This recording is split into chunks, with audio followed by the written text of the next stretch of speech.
Efficient. It runs a lot like a business office. They're nice, and then yes, you get a cup of coffee, but I mean within 60 seconds they've got your 3 to 5 bullet points, and you're having a meeting or you're not, or you're coming back for one or something like that. Okay, so they're very efficient. A lot of the other elected officials just don't have that efficiency in their office. But when you find out what he's done for a living, what his career's like, you'll understand why he runs his office so efficiently. So we're going to bring him up. We're going to do a little technical setup. He's going to introduce himself. We're going to get cameras going, and then we'll go action. Senator Hall, welcome.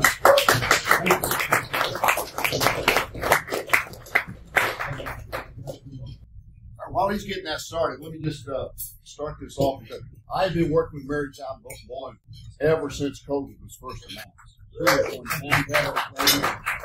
I have worked in intervening with the Texas Medical Board, and they've grown to despise me. When COVID, the first time we went into session in 21 after COVID, got down there and everybody wanted to have all the committee hearings in remote. Nobody wanted to meet. So we ended up having a draconian requirements of masks and things like that. But everyone and there put a sign up on the door that said no minutes without a mask, without an appointment, and other things. And our office took the opposite approach. They put a big sign up that says open for business, no appointment needed, and no mask allowed. And then it's a tradition that senators kind of give each other a little welcome gift from their district when they come back down there. So I put together what I call the COVID combat kit. It's made up of hydroxychloroquine, ivermectin, budesonide, and a treatment plan from Dr. Peter McCullough. Put that in the paper sack and gave it to him. So I don't necessarily do what others do down there. I just kind of got my own path. I told people who I am, what I believe in. My Lord Jesus Christ is my leader. I answer to him and the people of the district, and not to anybody else down there. And I appreciate y'all being here today, because government is run by those who show up. And if you don't like the government we have now, it's because you haven't shown up enough. You may have been there once or twice, but if you haven't worked your rear end off to get the right people elected, then by golly, you don't have anybody to blame except looking in the mirror. If you haven't gone out of your way to invite other people to come to meetings, to get them involved, and you haven't taken on your Democrat friends and started mixing politics and religion, then you're really not serious about wanting to change. I got a suggestion for you. The next time you're talking to one of your Democrat friends, look them in the eye. You know they go to church. So ask them, how can you sit in a church on Sunday, in the pew, in a church on Sunday, and on Tuesday go down and vote for somebody who's going to kill babies in the womb? Would you please explain that to me, because I don't understand the thinking process.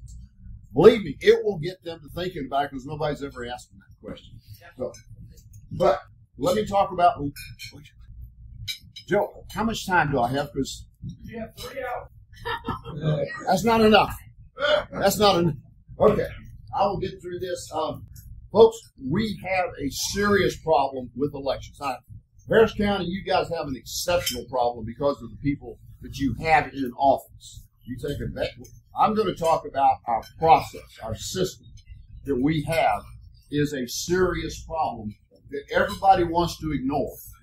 And they want to ignore it because what is the hardest thing in the world there is to do?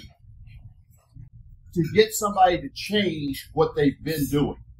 I don't care what it is, how bad it is. If that's what they've been doing, they don't want to change. And they don't want to hear that it could be better. And so I'm going to talk about some changes that are going to be very hard to get people to accept. Not because they aren't good changes. Not because they aren't founded in fact and truth and science. It just ain't the way they've been doing it. And they just want to keep doing it because we've got 254 counties in Texas. You know how many different election processes we have? 254. Every county does its own way. I'm talking about making a few simple changes to what we're doing to do them just a little bit differently. Because right now, I don't think many people have even those that vote every time, is there anybody in this room that thinks that their vote actually counts? No. Okay. So why wouldn't you want to change? There isn't anything more important. Nothing. Nothing we do as citizens is more important than voting. This is what our founding fathers in their infinite wisdom gave us when they created the government of the people, by the people, and it's for the people.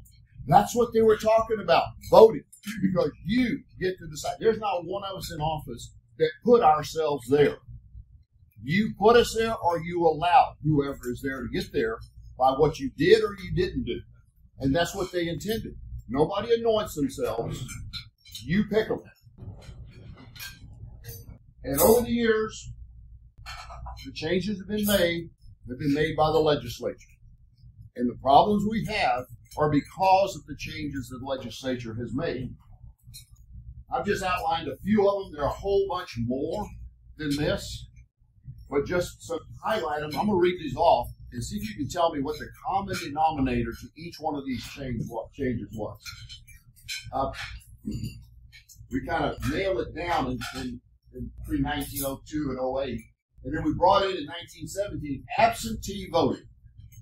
And then in 85, 86, mail-in voting was formalized. And then 91, early voting. Now 2002, HAVA, curbside voting, electronic machines to vote. And in 2009, countywide polling. What's the one word, common denominator? Every one of those changes was for convenience. It increased convenience, and every time you increase convenience, you reduce security. Every one of these changes reduced our security. And I'm not just talking about fraud. I'm talking about security in a system we don't know. And more of what I'm talking about is because nobody can answer the question with any confidence, does my vote count?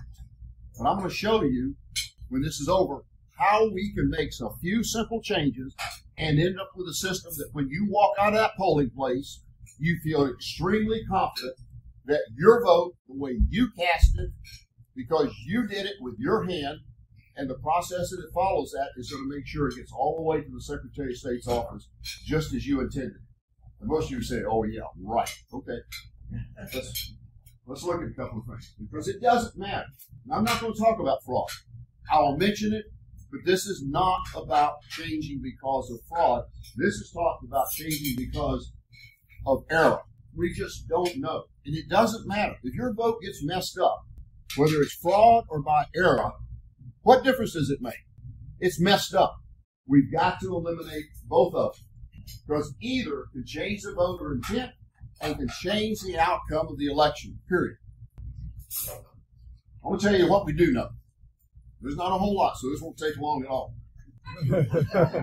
There are only three things that we can absolutely say for sure about our elections. We know that there were some number of votes were cast. We know the voting period began and it ended. And we know the government told us who won. Now, we don't know anything. I've been elected 3 times now. I could not walk into a courtroom with the evidence to convince a judge and a jury that my election was the will of the people. It doesn't exist. And neither could any other elected official. Could not do it. I wrote a paper a while back. It's on my website, SenatorBobHall.com. I've got Capitol Hall reports up there, and one of them is what I call the black box. And I was talking about our elections. I called it a black box, and it's totally opaque.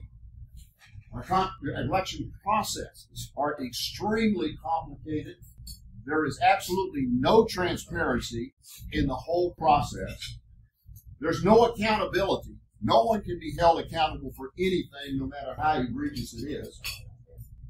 Votes are unverifiable. If votes move from your hand or your brain and your finger with the machine or whatever it is and change forms multiple times till they arrive in the Secretary of State's office, and there is no process that verifies that what arrived from the place it was sent before actually was what was sent. There is no process to do that. And the accuracy of the outcome of our elections is unknowable. I didn't say unknown. It is unknowable the way we operate today. We sacrifice security for convenience. And we've got to change that, folks. But when we get to the end, I'll be talking about doing some things, and there'll be somebody to say, well, that's going to be taking a little more effort to do. Well, folks, yes, it might. We've dug ourselves a pretty deep hole of convenience and a pretty high mountain of insecurity in our elections, and we're either going to have to make the changes and put the effort into it. That it's not that much. It really is not that much. But the big thing is we've got 3 separate and different voting processes. We have early voting, we have election day, and we have mail-in ballots. All are covered under a separate code in the state code. They're in conflict with each other. They get changed. They've gotten changed over the years. One at a time, they create conflicts between the two. We created early voting and election day. It is a mess between the two, trying to make it all work. And it doesn't work. We have allowed highly vulnerable electronic machines. They're just vulnerable because they're electronic. Man made the electronic. Man can mess with the electronic. There is nobody out there to convince me they have a foolproof machine, because I'll bring in a 17-year-old kid and he can hack it. And I'll talk about hacking in a minute. But they're vulnerable. We have introduced a process because you cannot read inside that computer. You can't see those ones and zeros. Whether they're trans ones or trans zeros, you don't even know that either. We've introduced another committee, electronic poll books. And I'll talk about these in a minute, the horrors of electronic poll books and what they did. And Lordy, my goodness, countywide voting. And you would not believe the wailing and moaning and gnashing of teeth that I hear about, you mean I got to vote in my precinct? Well, you live in your precinct. What's wrong with voting in your precinct? The kids probably go to school in your precinct. You eat in the precinct. And you sure drive around it. What is wrong with voting in your precinct? Well, it's just not the way we do it. That's what I hear from folks. The biggest opposition comes from our elections folks who just don't want to change. That's your job. You're going to have to convince them that you want this changed, and they will like it when it's done. We have a process that vote moves from your hand in the polling place, through the precinct, through the county, up to the state, and there is no verification of what, in the whole process to make sure that your vote actually got up there. But we can do that. We can change it so you have that verification. We don't have any meaningful poll watcher transparency. We have poll watchers, unfortunately, but most of the problem is people show up for a poll watcher, they haven't got a clue what they're supposed to be doing. Nobody's trained, nobody explained it to them. They're just there. They don't know what they're doing. We need to fix that problem. What we need is a few simple changes that are focused on restoring security and not worrying about whether we lose a little convenience, but get to where we have absolute security that our vote, when we're in that polling location, that marked on that ballot, is what arrives in the Secretary of State's office the way we intended for it to be. Now, I didn't come up with these things all by myself. I've had an interest in elections ever since I've been down there. And over the years, I've had people come to me with their stories. Oh, you're not going to believe what happened in my precinct. Let me tell you this. And they'll tell me a story. I said, I believe every word of it. I said, but I can't do anything with your story. And finally, I heard enough. I put it out. I said, I need to have your story because you can't take photos, I know, and you can't take videos, you can't take notes in some place. You can't get access to the material in the county that you would need to do this, but you can provide a document that will stand up in court, and it's called an affidavit. You write it down, and you get it, you swear to it, and you get it notarized. And I got them coming in by the thousand from 14 different counties. I have them listed down the site. Little counties, big counties, medium-sized county. Some common problems, some unique to the size and so on, but we've got them in there on what they saw. Just one example. I mean, I could entertain you all day long with some of the stuff, the shenanigans that went on that people wrote on. This is one. This was in Dallas County. This is how simple it was. Nothing complicated, no detail. Just sit down and write it, swear to it. But what this situation was is my poll books, electronic poll books, were accurate all day until approximately 6:55. Numbers on my poll book, number 1969, jumped 100. By the time we turned the poll books off, the numbers are up over 1,200 names added to poll. Well, you say, that's the poll book. That's not voting. They just checked that the names got in there. It doesn't matter. No, folks, it does matter. Because there's a comparison made later on the total votes cast and the number of people that show up that's in the poll books. And what that has done is open the opportunity for someone to add 1,200 votes wherever they wanted them up the line somewhere. It does matter. It does count. And that is a serious problem. And if you cannot solve that poll book problem as an electronic poll book, they have to be paper poll books. We got to stop sacrificing security for convenience. Right now, Friday, all the way around is convenient. I just want to make it convenient for the workers, convenient to vote. Folks, we got to flip that. We've got to make security the number one issue so we can have confidence that our vote counts. And I believe, sincerely believe, that when that word gets out, that we have secure elections, there are a lot of our fellow Republicans and independents that sit home that will actually show up to vote when they think their vote will really count. So it's important that we do this.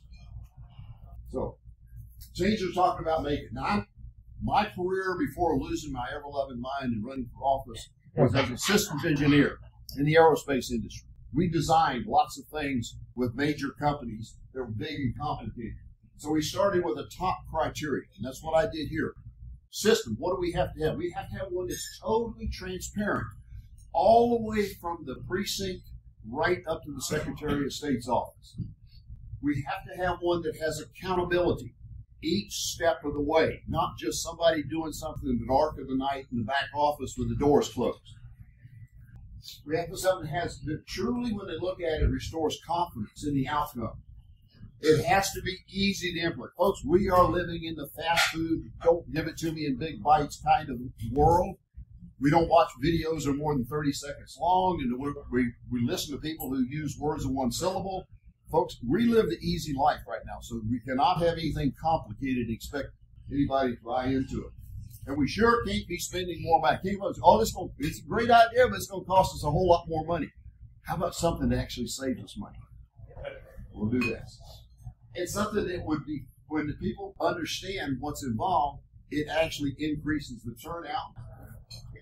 Easy to implement and fair to all voting. Could not come up with a system somebody could point to and say that's voter suppression in any form or other, discrimination in any form or another. That's the first thing they'll look for. There's nothing in this that has voter suppression or discrimination into it. I was going to play a short video that we made just a while back when I first started this. It kind of gives you an overview. It tells the story actually better than I can of what we're talking about doing. Then I'll come back and talk about all the parts and pieces to it. Here in Texas, our voting procedures are overly complex. They lack known accuracy, transparency, and accountability. Bob Hall aims to protect our election results with simple common sense solutions. Today, Texans can vote in one of three ways: early voting, election day voting, or utilize a mail-in ballot. Unfortunately, there is no consistency in procedures between these methods, and that's because the process changed over time as technology evolved. So how do we give everyone more confidence in our system? We should start by removing the 3-day period between early voting and election day voting to create a single in-person voting period. If in-person voting was a single block of time during which Texans could vote, then the same equipment and, more importantly, the same process could be used throughout voting. With a single in-person voting period, the vote tabulator 0 tapes can be run before the start of voting, and when election day ends, a result tape can be printed immediately after the poll closes. No delays. There would be a hard copy record of the votes cast in each precinct to be used later to confirm final vote counts. That right there would give Texans a great boost of confidence in our election process. We should also use hand-marked paper ballots that are printed on secure paper, much like the paper used when printing money that helps prevent counterfeiting. And these ballots should be sequentially numbered, with the election judge signing the ballot back as it is handed to the voter. The voter simply hand-marks the ballot with a ballpoint pen and places it in a non-software programmable scanner. The scanned ballot will be written to a write-once memory device in the tabulator. Once the county central counting has the vote totals for the county, their numbers will be then independently verified by ensuring that each precinct was carried forward accurately. Likewise, before the state can finalize the vote count, a second verification will be made to ensure that the precinct result take votes match the state precinct votes. Verification like this is not new. The same process happens with financial transactions all of the time. It helps keep our accounts safe. These common sense measures would reduce questions about our results. We deserve confidence rather than the black box process that we have today that leaves too many unknowns in the air after an election. If no state or county official is able to weigh these good solutions, and everybody abides by the law, then Texas can lead the way and demonstrate a system with integrity that leaves no question in the minds of the voters. State Senator Bob Hall is leading these efforts. Ask your representative today to join Bob Hall in securing our elections. Okay. It goes through it pretty fast. Is that on your website? We're working on putting it up there. We're running behind because we got a couple other battles we're fighting with right now, but we're working on getting it up there. So let me talk about that process. One of the major things is electronic vulnerability. We cannot completely get rid of machines, but we can certainly put them in a box so it doesn't matter whether somebody messes with them or not. And I'm going to show you how we can do that. But the way we currently have them, they're too vulnerable, and in the independent operation, we cannot allow them to be making decisions for us. If there's any question about somebody saying, "Oh, nobody's really proven that," yes, they have. They've done it in the courtroom multiple times in front of a judge, in front of a jury, right down in Georgia. They proved that the machines could be hacked with something as simple as a pen. Okay, what are we talking about? Well, from the very beginning, hand-marked paper ballots. Now, before somebody says it, let me say it. This is not the paper ballot of Lyndon Johnson. This is an entirely different ballot in the modern-day world. We're talking about a paper that's on secure paper. It's a ballot that has embedded codes in it, just like your dollar bill does. The ballots are sequentially numbered, so you have an accounting of the number of ballots that were used in a precinct without a doubt. And as they're handed out to the voter, the judge will sign the back of the ballot. No stamps, no rubber stamps. The judge, at the time it's handed out, signs it. So you put a box around the ballot, and it's hand marked. All we need is a ballpoint pen filling in that little circle. And the difference is it becomes the anchor. The ballot becomes the anchor for the votes. And it's a document that was created by your hand, not by a machine. It's by your hand, and it's there forever in the process as the votes from that, your vote, along with all the rest of it. Not a machine-generated document.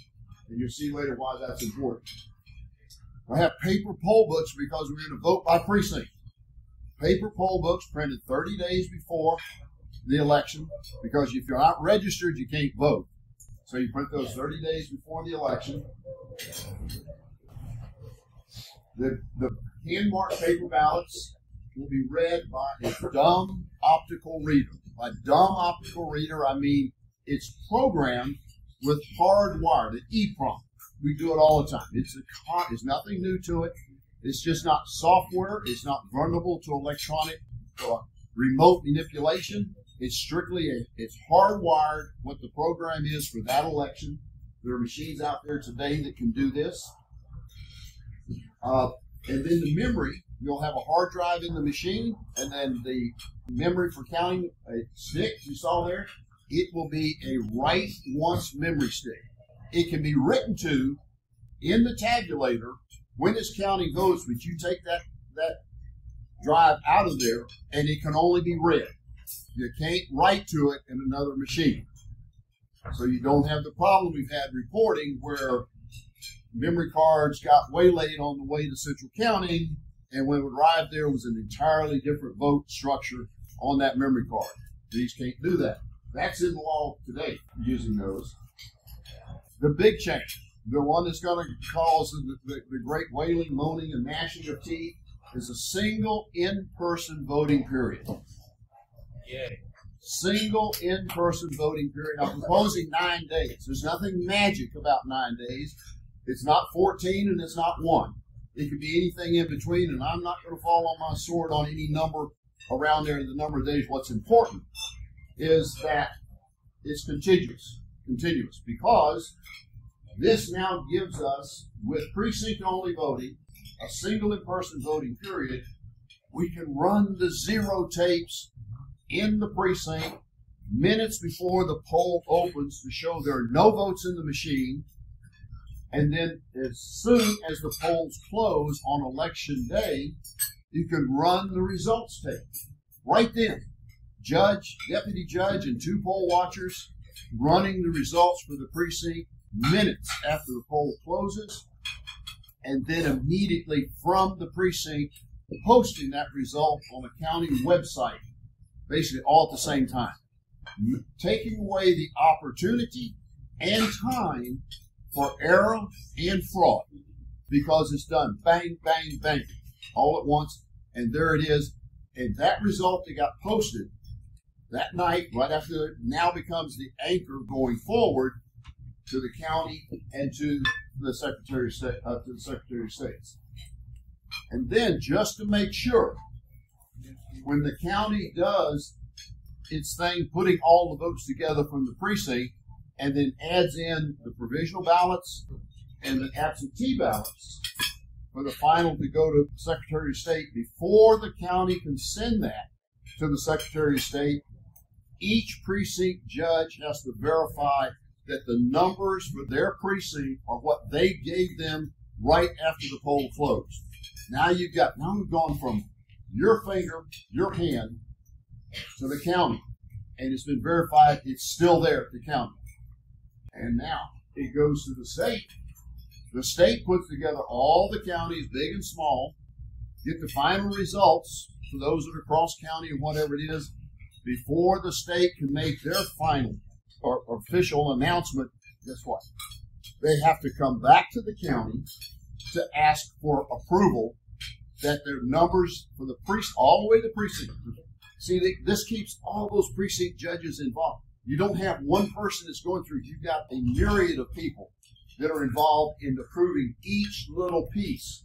So even if you have a bad apple in there, it's going to have a minimum impact. Even if somebody makes a mistake, it's going to be a minimum. But anyway, the state has to come all the way back, and I'm going to show you that in another chart in just a second. And then just because there are people clamoring for hand count, I am not in favor of hand counting. It's not. Matter of fact, you couldn't use it because it does not meet the federal requirements for accuracy in there. But we can use it to check. So we pick 10% of the precincts randomly, unknown, random pick, and dispatch hand count teams to those 10% of the precincts to do a hand count to check the machine to make sure for its accuracy.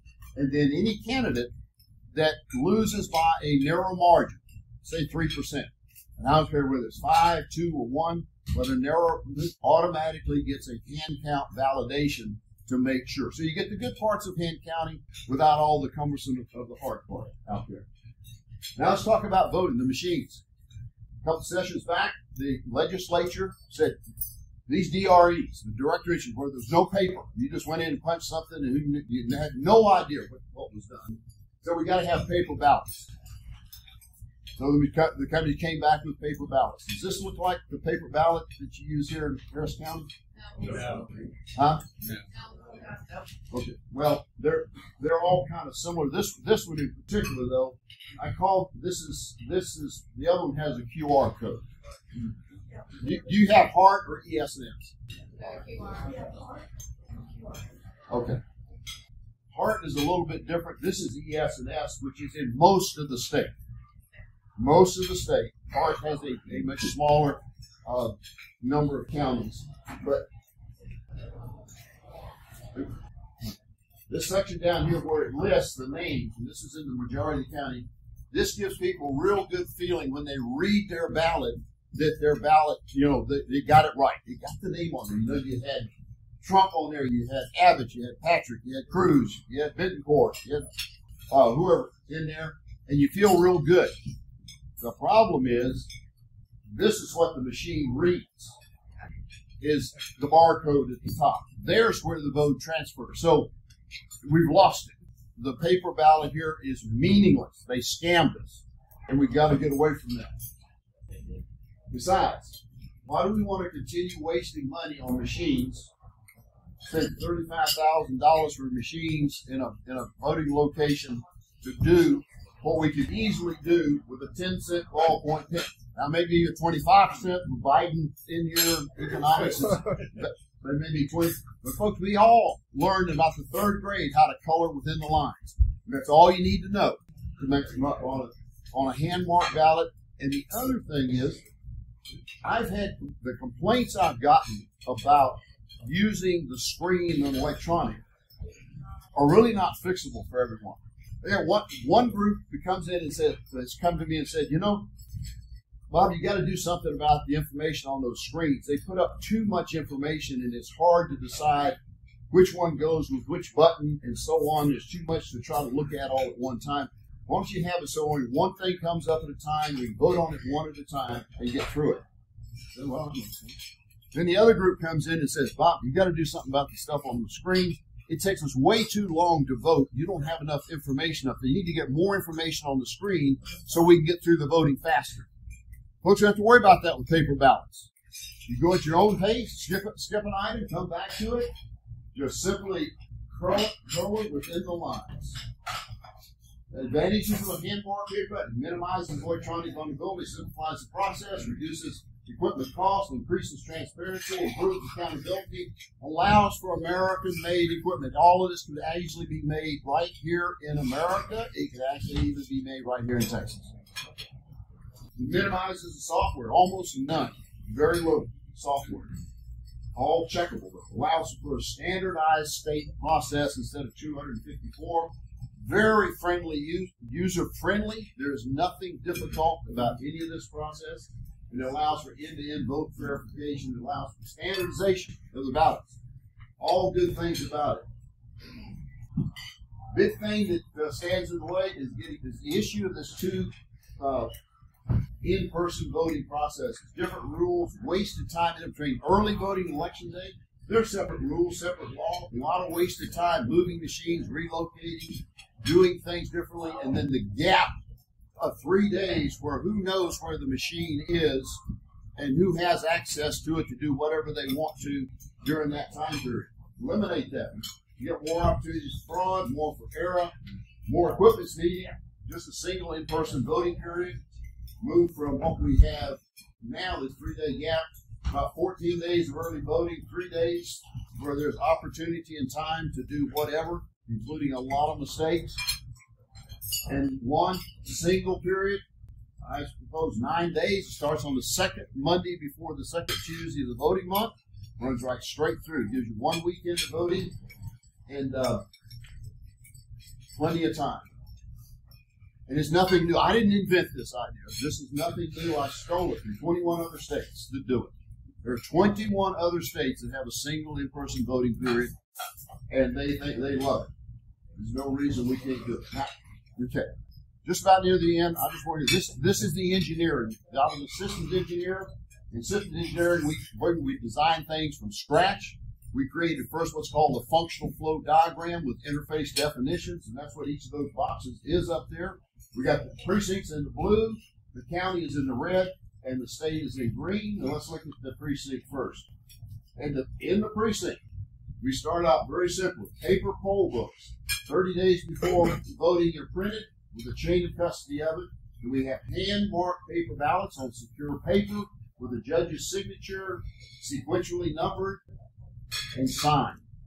Inserted into a dumb optical reader, hardwired program, and stored in the machine under lock. Just before the polls open, see the circle on the left? That was a zero take. They showed that machine had no votes in it.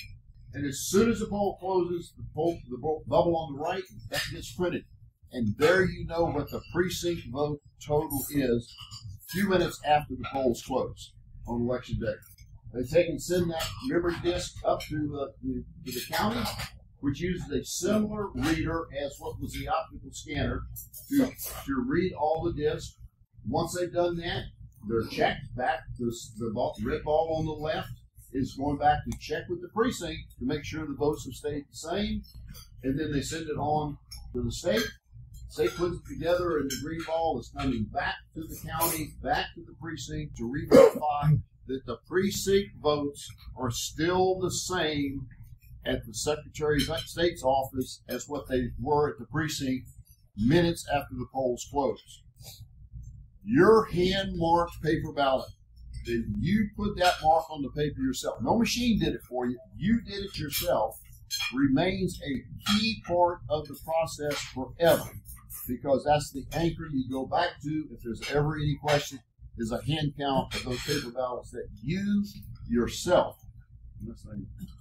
Anyway, we do that.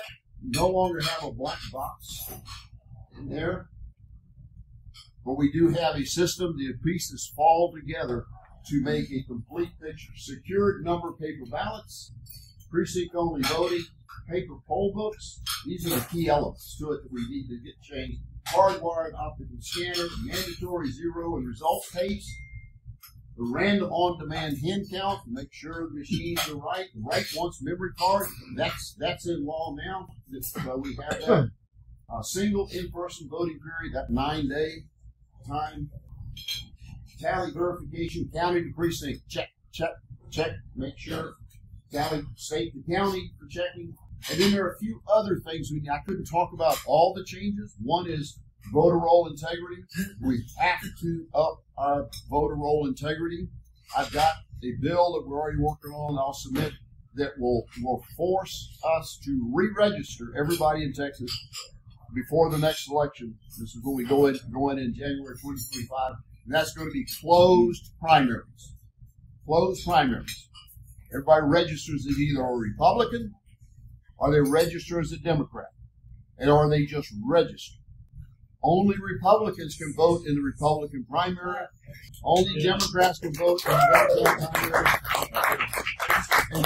And those without enough backbone to want to say who they are, they have to wait till the general election. That's right. To vote. Okay. Mail-in ballots. We've got some work to do with our mail-in ballots. We have way too many of them. Some people say, oh, we got to get rid of mail-in ballots. Get rid of them. We don't need them. No, we can't. Military. Our military deserves to vote, whether they're just out of state or out of country. We have to have mail-in for the ballots. Disabled. Just because they're disabled, we're not going to take away their voting rights. Disabled will be allowed to vote. And anyone that has a legitimate reason that they're willing to sign an affidavit that they're out of their precinct the entire voting period, they get one. What goes away is the automatic sending it out to people over 65. Folks, just because you're 65 doesn't mean you aren't able to go vote. You can get to rearing down to Walmart, to the grocery store, you can show up to vote. Poll Watcher Authority, we've got to put some more teeth into what our poll watchers can do, and we've got to have a system that trains our election workers so they know what to do. We don't have any now at all. I know, because I was a judge once, got asked 2 days before if I would do it, and I said, sure, what's a judge? And what do I do? So, I'll tell you about it. I had no clue what I was doing. It was a learn as you go. The day was over. The week was over with before I actually learned what I was supposed to be doing. We couldn't operate that way. And then there are a bunch of other things that we need to work on and pick up. I just didn't get into that, but this is not the total of what we need to do. But if we get the top part done that I've talked about, that'll lay the foundation so we no longer have a black box. We have transparency, we have accountability, we have a system that's accurate, and I'll quit calling it a black box. These changes absolutely do not suppress voting. If you see something there you think suppress voting, let's talk about it. Because I see nothing in there. You have to talk hard to convince me. What it does do, it simplifies the voting. How much simple it is to take a ballpoint pen and color within the lines for a few items on the ballot. It reduces the cost. Cheap ballpoint pens, maybe they cost $1. They sure don't cost thousands of dollars. And you don't have to have those huge contracts. You were talking about saving money with the county. They spend tons of money hiring the vendors to keep their machines running because they're so unreliable. And yet they want us to use them for our security of our elections. It increases security. It doesn't get any more secure than a secure piece of paper that's hand marked. And it does allow for American-made equipment. To me, that's a big deal. Yeah, so, folks, I can't do this. I had a bill last session that did a lot of what we have here. You know what kept it from passing? Republicans.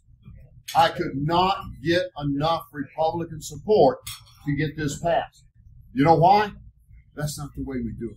Our election officials won't like it. Our people won't like it.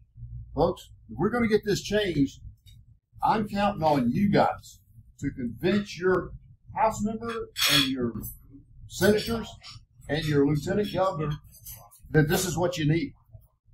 This is where we, the people, gets involved in the government. You have as big a role in getting this passed as I do down there with the bill on the floor. Because if I don't have your support out here talking to these people, convincing them that it needs to be done, I can't say enough things on that floor to convince them we ought to do it. When from back here they're getting whispered in the ear from their election officials, their county judges, or their county commissioners, oh, we don't want to do that. Oh, that's too big a change. So I'm counting on you guys to talk to other people and help make this happen. Because we need that. We need the paper ballots, hand marked. We need the optical tabulator, the memory cards, the precinct-only voting, zero tapes, result tapes. Just think what that does to the security of our system when we can do that and nail that vote down in minutes after the polls close on Election Day. Single in-person voting period. There's no reason to have that 4 days in. We got that 4 days in there because we messed it up when we created early voting with different equipment and the whole thing. The legislature screwed that up, something fierce. We need to unscrew it. The paper poll books, that's so obvious it's hard to talk about. And verifications, just like the bank would go out of business if they ran their business the way we run our elections. So, love to have resolutions from the GOP and the county supporting these changes. That would go a long way, and I'd love for somebody to pick up the mantle and say, you know, I'm going to get the GOP, and I'm going to get the county, and I'll need to take them from the city. That's it. Now I'll take questions.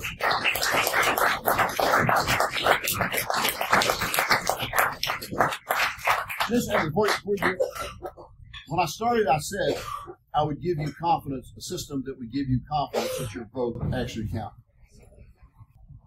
Does anybody disagree with that? Okay. Better not. Yes, sir. Have any county GOPs already passed resolutions like this that we could base ours off of? Oh, we got several counties that they got them passed, but they will be going down to Austin. I will be giving this presentation for everyone at a lunch and learn on Thursday and on Friday at the convention. So if you know it, get your friends and bring them to it.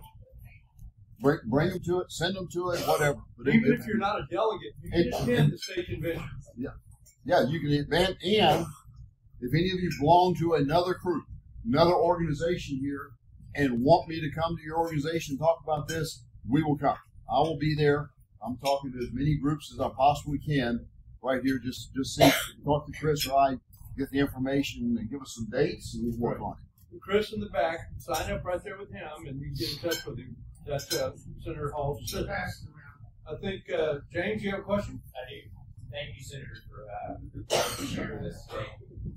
Are there other things that can help, that are not directly in the voting process, but can help you, help officials, help counters, make sure, as voting is going on at the polling place, where it sort of indicates things look like they're going well, things don't look like they're going quite right. Are there ideas that you've heard or have thought of, that could be sort of adjacent to, sort of watchdog ideas that make sure that things are going correct? Well, most of what I hear from people about problems had to do with the electronic equipment and how to operate and what to do. With this, it is so simple. I see the questions. It's not, you walk into the polling place, you're there, to fill in some ovals on a sheet of paper. And most people can read, so they know. I think one of the biggest problems we have, and I talk about others out there, is that some people show up to vote. They have no idea who's on the ballot. They don't know what it is. And they don't know where they live. One of the problems we have with the county-wide voting is when you go in and you get the ballot on demand, you give them your information, and you say you live in precinct 13, and so they're going to print you out a ballot, and they hit the print button. Nothing happens. Hit again. Nothing happens. They finally hit it. Oh, now it's printed your ballot out. So you hand your ballot, precinct 13.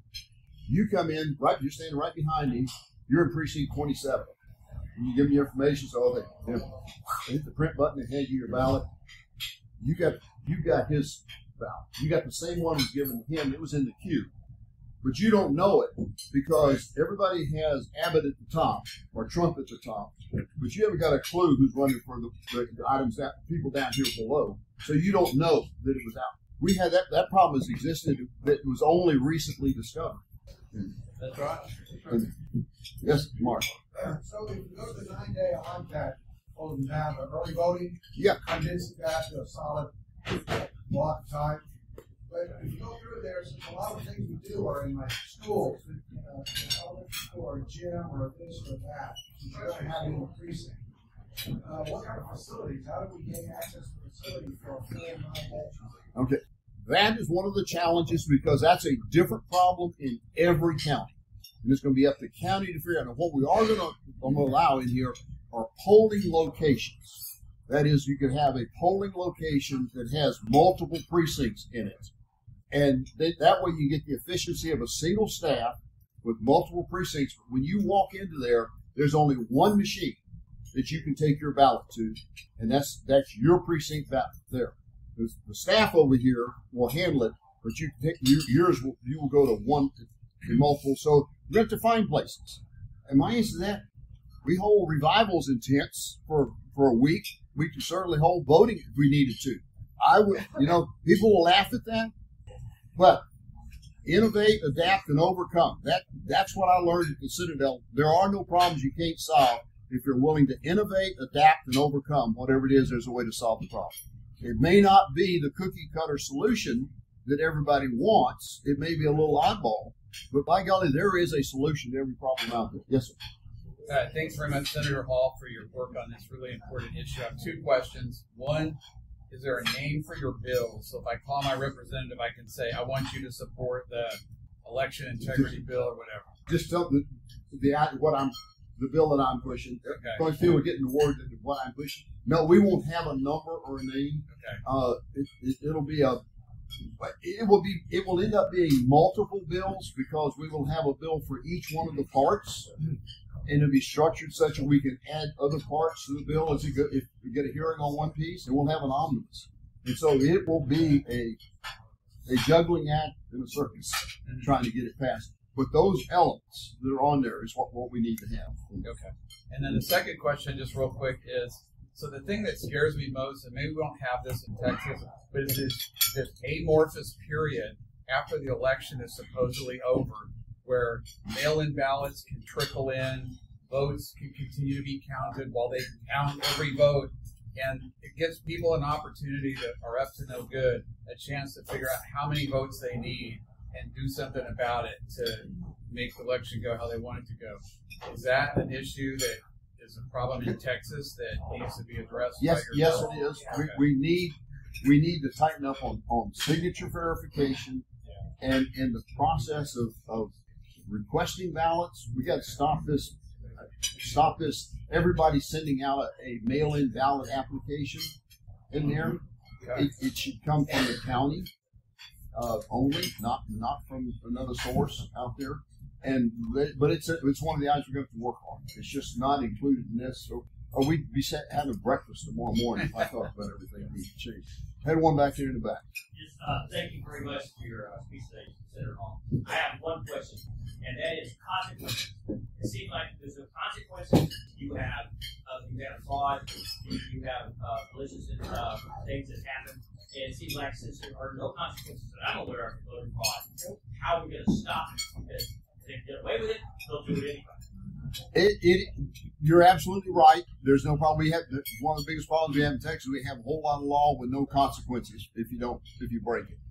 We're going to have to work on that because you got to get that balance between having a consequence that's meaningful and then having people willing to take that job, recognizing that they may make a mistake and get accused of something that causes them a great deal of grief because there are consequences. So it is not, that is one of the toughest parts to solve. And some of it will be in how much we put the responsibility back on the elected officials or the hired folks that work for the county that work in elections for errors when they have it. There's a lot of work to be done in that. It is a problem. It's a knotty one. It's probably the toughest one we've got to solve because if you put too much of a penalty up there, you're not going to get any volunteers to even participate and work, and we can't have that. Remember in ancient Rome, if the judge was corrupt, they just slowly take their skin off. Now it's hard to get judges after that. I worry. Just and where I'm coming from in this is I worry less about that because of the structure, the opportunity for people to do things different or to mess it up is squeezed down so small and spread out so that you don't have the problems you have now with the secret central counting exercises that changes memory cards and that you never get to see the data. I can't overemphasize the importance of the single period of voting so that you count those votes immediately after the polls close. And it will take a huge number of people if we will do our job right. I mean, we can't even in some places get Republicans to show up to be poll watchers. We've got to have that. But if we will do our job the way we're supposed to do it, in the volunteering and the support, and have the poll watchers there, it'll be almost impossible. I mean, you're talking about having to have a team of 5 people to come in, and then all they can do is mess with one precinct at a time. So the opportunity, the big thing with me was to remove the opportunity and time for error and for fraud. And we've taken as much out of this as you possibly can. Awesome. Let's thank the senator and let him eat.